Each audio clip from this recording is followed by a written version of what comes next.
যেগুলো আমাদের জীবনে, আমাদের জিন্দগিতে, আমাদের সমাজে, আমাদের দেশে যেগুলো ছড়িয়ে পড়েছে, এরকম কিছু বিষয় রয়েছে যেখানে জেনা ব্যবস্থা এবং অন্যায়ভাবে প্রচুর পরিমাণ মানুষ খুন হয়ে যাওয়ার এই ঘটনাগুলো, সেগুলো আমরা উল্লেখ করেছি। এখানে সর্বসঙ্গ আমরা একটা হাদিস উল্লেখ করতে চাই। রাসূলুল্লাহ সাল্লাল্লাহু আলাইহি ওয়াসাল্লাম সাহাবায়ে কেরাম রাদিয়াল্লাহু তাআলা আলাইহিম আজমাইন তাদের সামনে নসিহত করছেন, বক্তব্য দিচ্ছেন। ইবনে বছরে একজন সাহাবী, তিনি আরাব বেদুইন মরুচারী মানুষ, তিনি এসে সোজা আলোচনার মাঝখানে ঢুকলেন এবং সাধারণ যে কাটিয়েছি সেটা মেনটেন না করে সরাসরি রাসূলকে প্রশ্ন করে বসলেন, আল্লাহ রাসূল কিয়ামত কখন? কিন্তু রাসূল তার প্রশ্নের জবাব না দিয়ে তার পূর্বের ধারাবাহিকতায় কথা বলে যাচ্ছিলেন, তার নসিহত তিনি কন্টিনিউ করছিলেন। সাহাবায়ে কেরামের মধ্যে গুঞ্জন শুরু হয়ে গেল, এটা তো আল্লাহ রাসূলের আদতের বিপরীত। প্রশ্ন করলে সাধারণত আল্লাহ রাসূল ডিরেক্ট প্রশ্নের জবাবে চলে যান, কেউ জবাব দিচ্ছেন না। তো সাহাবাদের মধ্যে কেউ বিশ্বাস করে বলছেন যে রাসূল কান্নাহু মা সামিআ, তার সওয়ালটা রাসূল শুনেন।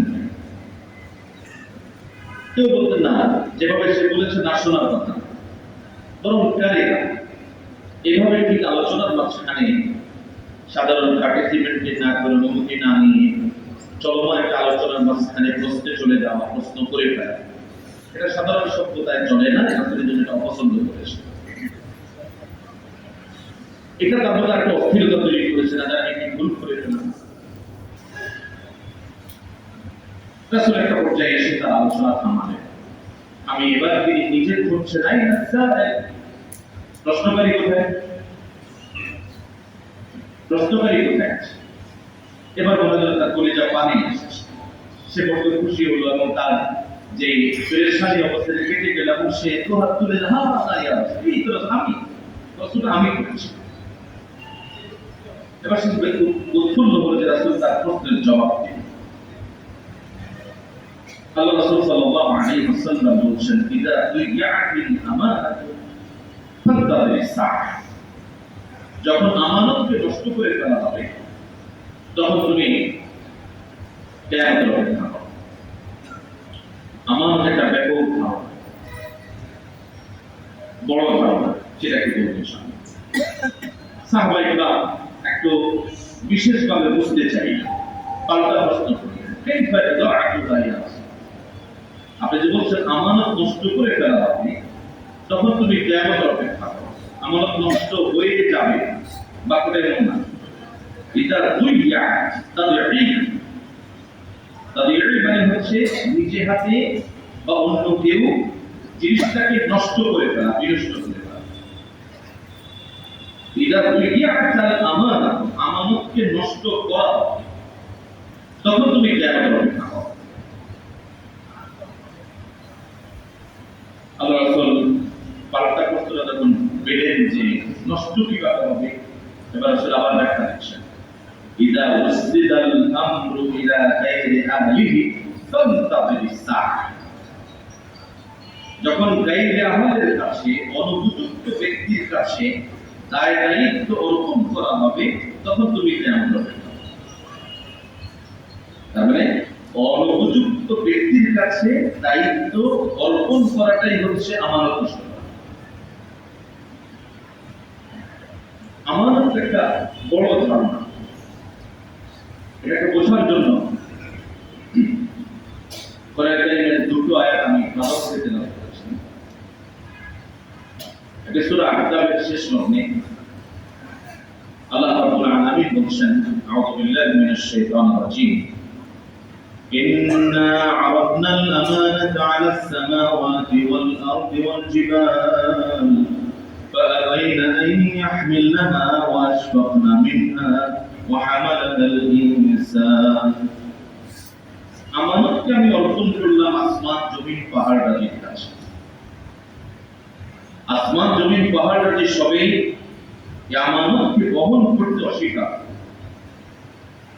আমানতকে বহন করতে অস্বীকার, বরং এই আমানত নিয়ে তারা ভয় পেয়ে, এই আমানত নিয়ে তারা ভয় পেয়ে কি একজন মানুষ স্বপ্রণোদিত হয়ে আমানতটা তুলে নিল, আমানতটা বহন। ব্যাপারটা কি? আব্দুল্লাহ ইবনে মাসউদ রাদিয়াল্লাহু তাআলা একটা বর্ণনা, তিনি বলছেন যে মুসতিলাত আল আমানাতু কাসারাতিন মুহাত, নিক্ষেপযোগ্য একটা পাথরের আকৃতিতে আল্লাহ রাব্বুল আলামিন আমানতকে রাখলেন, আমানতকে একটা পাথরের আকৃতিতে তৈরি করলেন। বললেন এটা আমানত, ফেরেশতাদের মজলিস, আদম আলাইহিস সালাম সেখানে আছে, আসমান জমিন পাহাড় থেকে ডাকা হলো, কিন্তু তারা সবাই এই আমানতটা বহন করতে অস্বীকার করলো, তারা রাজি হল। অন্য সম্পূর্ণ বর্ণনা আছে যেখানে তারা প্রশ্ন করেছেন যে ইয়া রাব্বুল আলামিন, এই যে এটা বহন করার জন্য বলছেন, এটা আসলে কি আমানতটা? আল্লাহ তাআলা বলছেন এটা আমার আদেশ নিষেধ, এটা আমার আদেশ নিষেধ। আদেশ বহন করলে কি হবে? বহন করলে আদেশ যদি তোমরা যথাযথভাবে যেভাবে আমি বাস্তবায়ন করতে বলেছি সেভাবে যদি বাস্তবায়ন করো, তাহলে তোমাদেরকে প্রতিদান দেওয়া, উত্তম প্রতিদানে তোমরা খুশি হও। আর যদি এই আদেশ নিষেধ নষ্ট করো, তাহলে তোমরা শাস্তির মুখোমুখি হবে। ওকে, তোমাদেরকে শাস্তি দেওয়া। আসমান জমিন পাহাড় রাজি বলছেন মাসে যা করতেছি তাসবিহ নিয়ে এভাবে আমাদের সময় পার হচ্ছে, আপনি যা আমাদেরকে দিয়ে বাস্তবায়ন করাচ্ছেন এটাতে আমরা যথেষ্ট, আর কোন আদেশ নিষেধের দায়ভার আমরা নিতে চাই না, শাস্তির মুখোমুখি অথবা বাড়তি কোনো প্রতিদান আমাদের। যে হাদিস আমি ইবনে মাসউদের যে বর্ণনা করছিলাম, তিনি বলছেন এই বর্ণনায় ওয়াজা আদম মিন গায়রি আন ইউদা, আদম আলাইহিস সালাম তাকে ডাকা হয়নি, স্বপ্রণোদিত হয়ে তিনি আসছেন। একটা পাথর, ছোট্ট একটা পাথর, এটা আসমান জমিন পাহাড়ের মতো বিশাল সৃষ্টিটা দিতে রাজি হয় না, এমন কথা এটা নানায় ছাড়াই দেখছে। কোরআনে কারীমের শব্দটাও একটি হামা, হুমেলা, আদমের উপর চাপিয়ে দেওয়া হয়েছে, এটা আদম নিজে বহন করেছে। বর্ণনা বলছে যে মিন গায়রি আন ইউদা, আদমকে ডাকা ছাড়াই তিনি আসছেন। তখন লাউ উমিরতু বিহামলিহা লাহামালতুহা, আদম আলাইহিস বলে রব্বুল আলামিন, আমি যদি আদিষ্ট হই পাথরটা বহন করার জন্য, তাহলে আমি বহন করতে পারি। আল্লাহ রাব্বুল আলামিন ওকে ইহমালহা, বহন করো, ফাহামালাহা ইলা রুকবাতাইহি, আদম আলাইহিস সালাম প্রথম ঝটকায় পাথরটা উঠালেন হাঁটু পর্যন্ত, সুম্মা ওয়াদাআহা, হাঁটু পর্যন্ত উঠাইয়া কিছুক্ষণ রেখে আবার এটাকে জমিন রেখে দিলেন। এভাবে এবার রেখে তিনি বলছেন আল্লাহ লাউ আরাদতু লাসতারতাত, আমি তো উঠেছি কি আল্লাহ তাআলা, কিন্তু আমি যদি চাইতাম, চাইলে আমি আরেকটু উঠাইতে পারি, এতটুকু ক্যাপাসিটি আমার আছে, বলে ঠিক আছে উঠাও। আদম আলাইহিস সালাম দ্বিতীয়বারে পাথরটা উঠালেন কোমর পর্যন্ত, আবার সেম কন্ডিশন রাখলেন, মন্তব্যটা করলেন আমি আরো পারি। তৃতীয়বার আদিষ্ট হলেন, আদম আলাইহিস সালাম পাথরটা উঠালেন তার কাঁধ পর্যন্ত। আমি বর্ণনার শেষ পর্বে চলে আসি, কাঁধ পর্যন্ত এসে তুম্মা ফাহামালাহা ওয়াদাআহা আলা আতিকি, তার কাঁধের উপরে রাখলেন, কাঁধের উপর উঠাইয়া ফাআরাদা আন ইয়াদাআহা, এবার তিনি আদম আবার এই পাথরটা নিচে রাখতে যাচ্ছেন, রাখতে যাবেন। ফাকালা আল্লাহু সুবহানাহু ওয়া তাআলা মাকানাক, আদম উঠাইছো যখন কাঁধ পর্যন্ত, যেখানে উঠাইছো এখানেই রাখো, এখানেই রাখো। ফাইন্নাহা ফি উনুকিকা ওয়া উনুকি যুররিয়াতিকা ইলা ইয়াউমিল কিয়ামা, এই জামানত, এই আদেশ নিষেধের বোঝাটা তোমার কাঁধে এবং তোমার যুররিয়া, তোমার বংশধরের কাঁধে আমি কিয়ামত পর্যন্ত চাপাই। এটা তোমাকে এবং তোমার সন্তানকে আদেশ নিষেধের বোঝাটা বহন করেছে। ওই যে আদেশ নিষেধের কথা যা আছে তাত্ত্বিকভাবে এই আলোচনাটা অনেক দীর্ঘ। এটা নিয়ে আমি আশা করছি যে অন্য সময় একটু বিস্তারিত আলোচনা ইনশাআল্লাহ। আল্লাহ তাআলার আদেশ নিষেধের সাথে মৌলিকভাবে তিনটা হক জড়িয়ে আছে। তিনটা হক: আল্লাহর হক, মানুষের হক এবং গায়রে ইনসান যত মাখলুক আছে, মানুষ ছাড়া আর যত সৃষ্টি আছে তাদের হক। আল্লাহ, মানুষ এবং মানুষবিহীন আর যত সৃষ্টি আছে, এই তিন শ্রেণীর সাথে, আল্লাহর সাথে, মানুষের সাথে এবং অন্যান্য সৃষ্টিরাজির সাথে আল্লাহ তাআলার আদেশ নিষেধগুলো জড়িত। সবটা আমার। এর মধ্যে আমানতটা আমাদের কাছে একটু বিশেষ অর্থে ব্যবহৃত হয়। আমানত দ্বারা বলতে যার লেনদেনটা ভালো আছে, সাধারণত আমাদের চিন্তাটা এখানে যায়, তার কাছে আমি আমানত রাখছি, কিন্তু জমা রাখছি। সাধারণত কিছু স্থাবর সম্পত্তি কারো কাছে জমা রাখার প্রসঙ্গটা আমরা বুঝিয়ে ফেলা। এই আমানতটা অর্পণ করার ব্যাপারে কার কাছে অর্পণ করবেন? আমি সম্পূর্ণ একটা আয়াতের অংশ বিশেষ তেলাওয়াত করেছি, সূরা নিসার 58 নম্বর আয়াত। এটা আমাদের প্রায় সবারই জানা। ইন্নাল্লাহা ইয়া'মুরুকুম আন তু'আদ্দুল আমানাতি ইলা আহলিহা। আল্লাহ তাআলা তোমাদেরকে আদেশ করছেন যে তোমরা আমানতটা পৌঁছে দিবে তার আহলের কাছে। আহল মানে এই আমানত পাওয়ার উপযুক্ত পাত্র যে তার কাছে। আগের ব্যাখ্যার সাথে যদি আমরা মিলিয়ে নেই, তাহলে যেটা আল্লাহ তাআলা পাওনা সেটা আল্লাহকে বুঝিয়ে দিতে হবে, এটা আমানত না। যেটা রাসূল পাবে সেটা রাসূলকে বুঝিয়ে দিতে হবে। যেটা সাধারণভাবে মানুষের মধ্যে আবার শ্রেণী বিবাদ আছে, স্পেশালি আল্লাহ তাআলা হকের পরে মা বাবার হকের বিষয়ে আলোচনা আছে। তাহলে যা মা বাবা পাবে মা বাবাকে বুঝিয়ে দিতে হবে, স্বামীর কাছে স্ত্রী পাবে, স্ত্রীর কাছে স্বামী পাবে, মা বাবার কাছে সন্তান পাবে, সন্তানের কাছে মা বাবা পাবে, প্রতিবেশীর কাছে পাবে, শাসকের কাছে জনগণ পাবে, জনগণের কাছে শাসক পাবে, মালিকের কাছে শ্রমিক পাবে, শ্রমিকের কাছে মালিক পাবে। যত বিস্তৃতভাবে আমরা এটাকে দেখার অবকাশ আছে, সেই সব জায়গাতে একই বক্তব্য প্রযোজ্য। যে যা পাবে তাকে সেটা বুঝিয়ে দাও, এটা হচ্ছে আয়াত। যাকে যেখানে সেটা উপযুক্ত, যে যে দায়িত্বের উপযুক্ত তাকে সেটাকে অর্পণ করো। এই জায়গাটায় প্রাসঙ্গিকভাবে আমি প্রথমে হাদিসটা পেশ করেছি, সেখানে যাচ্ছি। এটা আমার একটা মুখ্য পয়েন্ট আছে। তাওলিয়াতুল উমুর, কোরআন কারীমে আমরুন যে শব্দটা, এই আমরুন শব্দটা হামজা মিম রা আমরুন, এই আমরুন শব্দটা আদেশ অর্থে, আমরুন শব্দটা কর্তৃত্বের অর্থে ব্যবহৃত। যার হাতে কর্তৃত্ব আছে তিনি আদেশ করতে পারেন, আমর মানে আদেশ করা। আরো আছে, আমরা প্রাসঙ্গিক দেখছি। আমর মানে হচ্ছে কর্তৃত্ব। এজন্য যার হাতে কর্তৃত্ব আছে, কোরআন কারীম, ইসলাম, কোরআন, সুন্নাহ তার জন্য একটা বিশেষ পরিভাষা উল্লেখ করেছে, উলুল আমর। উলুল আমর যে আয়াতটা পড়লাম সূরা নিসা 58 তার পরে 59, ইয়া আইয়ুহাল্লাযীনা আমানু আতিউল্লাহা ওয়া আতিউর রাসূলা ওয়া উলিল আমরি মিনকুম। আল্লাহকে মানো, রাসূলকে মানো এবং তোমাদের কর্তৃত্বের অধিকারী যারা তাদেরকে মানো। কর্তৃত্বের অধিকারী যারা তাদেরকে মানাটা অন কন্ডিশন, উইদাউট কন্ডিশনে চলে। আল্লাহ ও তার রাসূলের আনুগত্যের ব্যাপারটা হচ্ছে নো কন্ডিশন, কোনো শর্ত চলে না। আল্লাহ বলেছেন, রাসূল বলেছেন, এভাবে আল্লাহ খুশি, এভাবে রাসূল খুশি, এটা মেনে চলতে হবে। এখানে কোনো কন্ডিশন চলে না, এই হলে এই করবো, এই হলে আল্লাহটা মানবো না, মানবো না। কিন্তু দ্বিতীয় পজিশনে উলুল আমর যারা, তাদের ব্যাপারটা নোকে যদি আপনি উল্টাই বানান তাহলে ও এন্ড, এটা অন কন্ডিশন, শর্তযুক্ত। কর্তৃত্বশীল যিনি আছেন তিনি যদি আল্লাহ ও তার রাসূলকে মানেন তাহলে তার কাজ।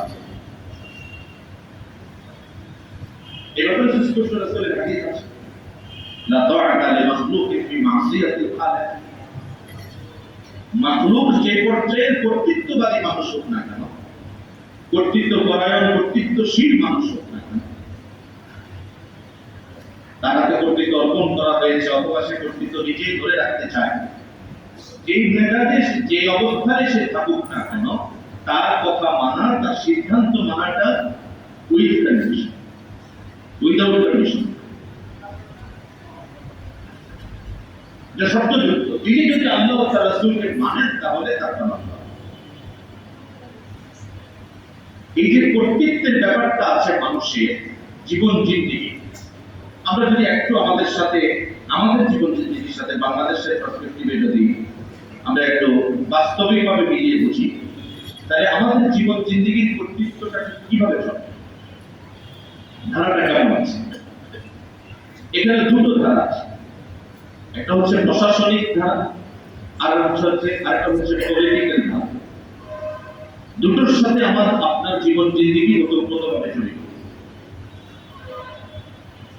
পলিটিক্যাল ধারায় মেম্বার থেকে মন্ত্রী পর্যন্ত, কমিশনার থেকে মন্ত্রী পর্যন্ত আমার আপনার জীবন জিন্দেগির সাথে, তাদের সাথে একটা কানেক্টিভিটি, কানেকশন প্রয়োজন আছে না?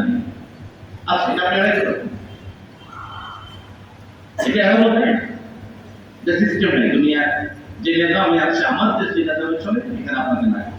একটু আগে যে কমিশনার অথবা যে মেম্বার আপনি গালি দিবেন, কতক্ষণ পরে ওই লোকটা গিয়ে আবার সেই মেম্বারের কাছে গিয়ে একটা সুপারিশের দাঁড়ায় মেম্বারের সুপারিশের টাকা দিবে। এরকম একটা বাধ্যবাধকতার সিস্টেম আছে যেটা দিয়ে আমার আপনার জীবনের আমল চলে, আমার আপনার জীবন জিন্দেগির বিষয়াবলী নিয়ন্ত্রিত। আর প্রশাসনিক একেবারে চৌকিদার থেকে শুরু করে সচিব পর্যন্ত এই পর্যায়ে তারা দায়িত্ব পালন করেন, তাদের সাথেও এবং এই পরস্পর একটা আরেকটা পরিপূরক, প্রশাসনিক দ্বারা রাজনৈতিক দ্বারা একটা পরিপূরক। তারা আমার আপনার জীবন জিন্দেগিটা পরিচালনা করে। আল্লাহ রাসূল বাস্তব এই আমলগুলোর বিষয়টা বলছেন, এই উমুরগুলোর কথা বলছেন। এখানে যে তাওলিয়াতুল উমুরটা আছে, এই যে দায়িত্ব, কর্তৃত্ব, মানুষের জীবন পরিচালনার ছোট দায়িত্ব, বড় দায়িত্ব, এটা অর্পণ করার একটা ব্যাপার আছে। অর্পণ করার ব্যাপার আছে। জনগণ কর্তৃক অর্পিত হয়, প্রচ্ছন্ন পরোক্ষ বা প্রত্যক্ষভাবে, ডিরেক্টলি জনগণ তার আনুগত্যের বায়াত করেছে, জনগণ মেনে নিয়েছে। যেভাবেই হোক একজন ব্যক্তি একটা বড় দায়িত্বে, জনগণের বড় এরিয়াতে মানুষের দায়িত্ব গ্রহণ করেন। কিন্তু এটা এতটা বেশি গুরুত্বপূর্ণ যে একেবারে খুব নিম্ন লেভেলে পিয়ন পর্যায়ে যে লোকটা কাজ করে, সেই লোকটাও যদি কোনো লোক ঘাটতি করে, চৌকিদারি যে লোকটা করে, এটাও যদি সামান্য রকম তার দায়িত্বে হেল্পের করে, তাহলে সমাজে বড় ধরনের বিশৃঙ্খলা। এখন থানা থেকে যদি গ্রামাঞ্চলের পুলিশ যায় কোনো কাউকে অ্যারেস্ট করার জন্য, তো সাধারণত হেল্প নেয় কার? গ্রাম্য চৌকিদার, গ্রাম পুলিশের চৌকিদারের সাপোর্ট নেয়। এখন যারা ধরতে যাবে, এখন ধরতে গিয়ে যদি ধরতে যাবে আমারে, আমি আব্দুল কাইম ধরতে যাবে, কিন্তু তার সাথে দুশ্মনী আরেক আব্দুল কাইমের সাথে, শুধু নামে নামে মিল থাকা, তার সাথে নামে নামে মিল দিতে এটাই আব্দুল কাইম ধরাই দেয়, ধরাই যদি দেয়। এবং এরকম ঘটনা আমাদের দেশে সমাজে হয় কি হয় না। এখানে দায়টা তো একেবারে গোড়ায় দায়টা তো হচ্ছে চৌকিদারি, সামানতারিতা ঠিক লাগেনি। এজন্য দায়িত্ব অর্পণ করার যে বিষয়টা আছে, তাওলিয়াতুল উমুর, দায়িত্ব অর্পণ করাটা একটা আমানত। এবার দায়িত্বে যিনি বসেন, মানসাবে যিনি বসেন, জনগণের কনসার্ন নিয়ে, মতামত নিয়ে, সমর্থন নিয়ে যিনি বড় দায়িত্বে থাকেন, তার আবার একটা বিশেষ তাওলিয়ার কাজ থাকে। বিভিন্ন জায়গায়, বিভিন্ন মানসাবে, ছোট পদে, বড় পদে বিভিন্ন লোককে নিয়োগ করা, নিয়োজিত করার দায়িত্ব। এই লোক নিয়োগ করা, নিয়োজিত করা, দায়িত্ব অর্পণ করা, প্রেষণে এখান থেকে সেখানে নিযুক্ত করা, এখানে সেখানে পাঠানো, এই যে কাজটা, এটা একটা আমানত, এটা আমানত। এর সঙ্গে মানুষের হক জড়িয়ে আছে, আল্লাহ তাআলার আদেশ নিষেধ জড়িয়ে আছে। এই জায়গায় যদি আমানতদারিতাটা বজায় রাখা না হয়, আপনার ঘর পাহারা দেওয়ার জন্য, আপনার খোয়ারটা পাহারা দেওয়ার জন্য তো সাধারণত বেড়া লাগবে, দরজা লাগবে, খিড়কি লাগবে, জানালা লাগবে। সেখানে যদি আপনি এরপর বাকি আরেকটা পাহারাদারি লাগবে, ওই পাহারাদারি সাধারণত ঘরের বাহিরে রাত্রিবেলায় শিয়াল করে না কুকুর করে? শিকারি কুকুর করে, পাহারাদারি কুকুর করে। আপনার দরকার একটা কুকুরের মতো পাহারাদারি, ওইটা একটা হিংস্র প্রাণী। কিন্তু আপনি যদি সেই জায়গায় পাহারাদার বসান শিয়াল, যে কুকুর শিয়ালকে তাড়ানোর কথা তাকেই আপনি না দিয়ে আপনি শিয়ালকে সরাসরি যদি পাহারাদার বসান, তাহলে তা টিকবে না। এটা খেয়ানত, এটা খেয়ানত।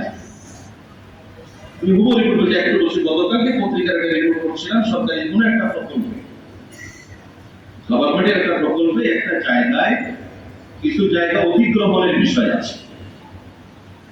সে অধিগ্রহণ করতে গিয়ে, জমি অধিগ্রহণ করতে গিয়ে যিনি এখানে প্রকল্পের দায়িত্ব পালন করছেন, দায়িত্বপ্রাপ্ত যে অফিসার আছেন, তিনি বাজেট যা হয়েছে, বরাদ্দ যা হয়েছে, এই বরাদ্দের কম 3 কোটি টাকা কম খরচ করেছে। 3 কোটি টাকা কম খরচ করেছে। পত্রিকার ভাষ্য মতে 3 কোটি টাকা কম খরচ করলো কেন? এই কারণে এখন তার আশেপাশের অফিসাররা যারা আছে, বড় ছোট, তারা রুষ্ট তার উপরে ক্ষিপ্ত, তাদের উপরে একটা বাড়তি প্রেশার তৈরি হয়েছে। তারপরে চাইলে বাঁচানো যায়, আমাদের যে কখনো বাজেট বাঁচে না, জনগণের টাকা তো বাঁচে না, তসরুফ হয় বেশি, চাইলে বাঁচানো যায়। বাঁচাই না কেন তুমি? অতএব তাকে এখন বদলি করে ফেলতে হবে। তার বদলি ঠেকানোর জন্য এই পর্যন্ত পত্রিকার ভাষ্য মতে এটা অর্থমন্ত্রী পর্যন্ত গিয়ে দেখে তিনি ঠেকানোর জন্য চেষ্টা করতেছেন, তার জন্য বদলি না। এই যে আমানতদারিতাটা জড়িয়ে আছে, এখানে সততা, সাহস, আবার এখানে তো আপনার সততা আছে, সাহস আছে, আর সেটাকে যদি মূল জায়গা থেকে প্যাট্রোনাইজ করা না হয়, আপনাকে যদি লালন পালন করা না হয়, আপনার যদি সিকিউরিটি দেওয়া না, তাহলে আপনি দায়িত্ব পালন করতে পারবেন না। এরপরে যদি এই বিষয়টা এমন হয়, কোনোভাবে জোর করে আমি আপনার ঘরে ঢুকে গেছি, এখন তো ঘরের মালিক আমি, আপনাকে বের করে দিচ্ছি, আপনাকে আমি বের করে দিচ্ছি, ঘরের মালিক আমি। পরবর্তী সালিসদার এসে যে ঘরে আছে সেই মালিক, দখল সূত্রে সেই মালিক, যাচাই হলো না, বাছাই হলো না, অথবা প্রমাণিত বিষয়গুলোকে পাত্তা দেওয়া হলো না, এটা কি আমানত না খেয়ানত? এদেশের 3 কোটি মানুষের আমানতের টাকা তো হাইজ্যাক হয়েছে, ডাকাতি হয়েছে, এটা তো স্বীকৃত সত্য। স্বীকৃত সে ডাকাতের কাছে, ব্যাংক ডাকাতের কাছে আপনি আবার সেটা অর্পণ করার কথা বলেন না। আপনি খাবেন, আপনি খেয়ানত না। দুনিয়ার মানুষের মামলা এখানে যদি কোর্টে যদি আপনি জিতেও যান, আদালত আকারে আপনি আল্লাহ রাব্বুল আলামিনের কাছে ঠকে যাবেন।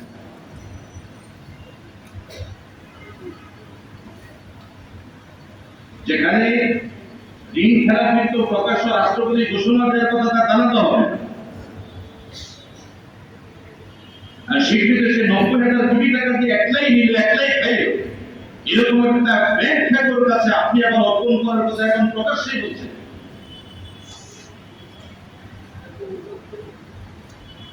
ইদা মুসিদাল আমরু ইলা গায়রি আহলিহি ফান্তাযিরিস সাআহ,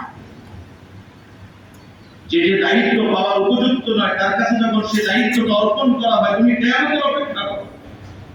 এই লোকটাই কিয়ামতের আমানত। যে ইমাম সাহেব আমি দাঁড়িয়েছি, আমি তো এই জায়গার অনুপযুক্ত মানুষ, তো মনে করেন আমি আব্দুল কাইয়ুমই কিয়ামতের আমানত।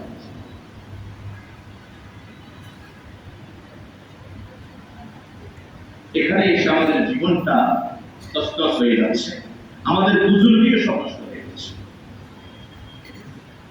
মানুষের হক নষ্ট করে, মানুষের অধিকার নষ্ট করে, হাক্কুলে ইবাদত নষ্ট করে আপনি বাহ্যিকভাবে যতই বুজুর্গ সাজুন না কেন, আল্লাহ তাআলা তো আপনাকে মাফ করার দায়িত্ব দেন রাখেন।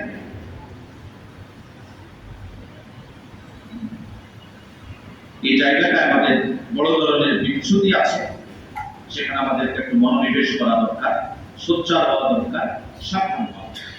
সম্মানিত প্রিয় উপস্থিতি, সংক্ষেপে একটু বলবো যে এটা নিয়ে হয়তো আমাদেরকে আরো বেশি কথা বলতে হবে, উপায় নাই। সেটি হচ্ছে একটা দেশ, একটা ভূখণ্ডের জন্য সবচেয়ে বড় ইস্যু, গুরুত্বপূর্ণ ইস্যু হচ্ছে, প্রায়োরিটিতে যতগুলো ইস্যু আছে তার মধ্যে একটা বড় ইস্যু হচ্ছে তার সীমান্তের নিরাপত্তা। মদিনা সনদ আমরা পড়ি, মদিনা সনদের কথা, মদিনা সনদ যারা পড়েছেন, ওকে হাত দিয়ে বলে আমরা যারা পড়েছি তার অধিকাংশ সব হচ্ছে মদিনার সিকিউরিটি ইস্যু। মদিনা কিভাবে সিকিউর থাকবে, ইহুদিদের ভূমিকা কি হবে, ইহুদিদের সাথে যারা চুক্তিবদ্ধ আছে তাদের ভূমিকা কি হবে, সেখানে কেউ যদি সেই চুক্তি লঙ্ঘন করে শত্রু শ্রেণীকে যদি সে সাপোর্ট করে অথবা কোন ধরনের যে কোনো দিক থেকে সাপোর্ট সহায়তা যদি যোগায়, তাহলে তার সাথে মদিনাবাসীর আচরণ কি হবে, এ নিয়ে তো এই 49টা 49টা বা 52টা ভিন্ন ভিন্ন না। এই মদিনা সনদের যে ক্লজগুলো আছে এর মধ্যে 1/3 এর বেশি মদিনার নিরাপত্তা ইস্যু।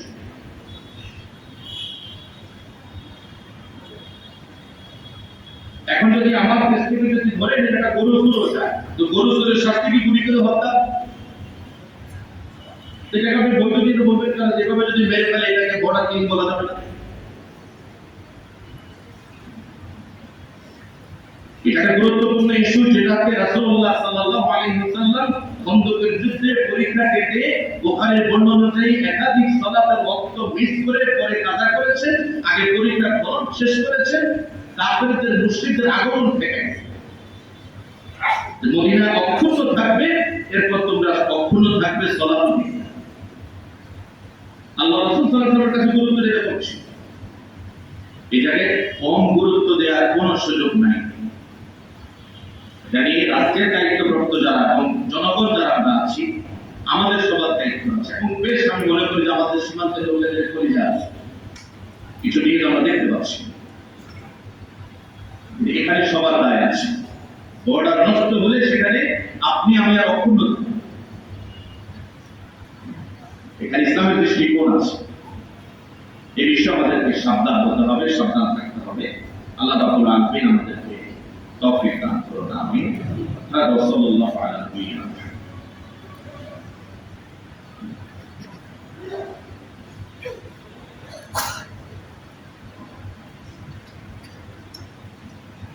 الحمد لله وحده والصلاة والسلام على من لا نبي بعد.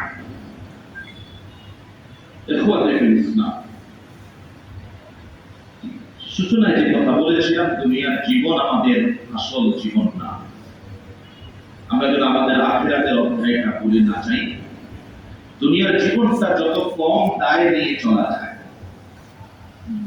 এতে যদি আমি অন্য মানুষের দৃষ্টিতে ফকির হয়ে চলি, গরিব হয়ে চলি, কিন্তু আমার যদি ব্যক্তিত্ব সম্পন্ন চলাফেরা থাকে আর লোকেরা যদি আমাকে জমিদার মনে করে, তাতে কোনো অসুবিধা নেই। হাদিসের দৃষ্টিকোণ হচ্ছে রাসূলুল্লাহ সাল্লাল্লাহু আলাইহি ওয়াসাল্লাম যেভাবে বলেছেন যে সঠিকভাবে সে দুবেলা খেতে পারে, ঘুমাতে পারে, তার একটা দাস দাসী আছে তাকে সাপোর্ট করার জন্য, তো রাসূল তুমি তো একটা রাজা। এর চেয়ে কম দায় তার আছে যার ব্যাংকের দায় নেই, ব্যাংক লোন নাই, ঋণ খেলাপি নেই। ঋণ খেলাপিকে আপনি বাহবা দিবেন না, যারা কোনো ঋণ খেলাপি নেই তারা তো জমিদার করে বিক্রি করতেন, যেতে হবে না। তার জীবনটা উল্টা করে দিয়েছে। এর চেষ্টা চলে না, ইমানদার কোন ইমানদারকে চিন্তাই করতে পারবে না, বিদ্রোহ করবে, এটা বিদ্রোহ। কিন্তু আমাকে এই জায়গায় বুঝতে হবে যে রাসূল প্রত্যেকটা কফিন আসলে জিজ্ঞাসা করতেন আল আলাইহি দাইন, তার কোন ঋণ আছে, যদি ঋণ নাই তাহলে তার দিন কি না। শুধু একটা অক্ষরই এক, দালিয়া নো, তার জবর দা, দাইন ঋণ, তার যে দিন, দিনদার। আল আলাইহি দাইন ঋণ আছে, তো সবর আলা ফিকুম, তোমরা তোমাদের ভাইয়ের জানাজা পড়ো, আমি নেই। যতক্ষণ না কেউ দায় নিয়েছে, দায়িত্ব গ্রহণ করেছে, মাফ করে দিয়েছে, রাসূল তার জানাজা পড়তেন না।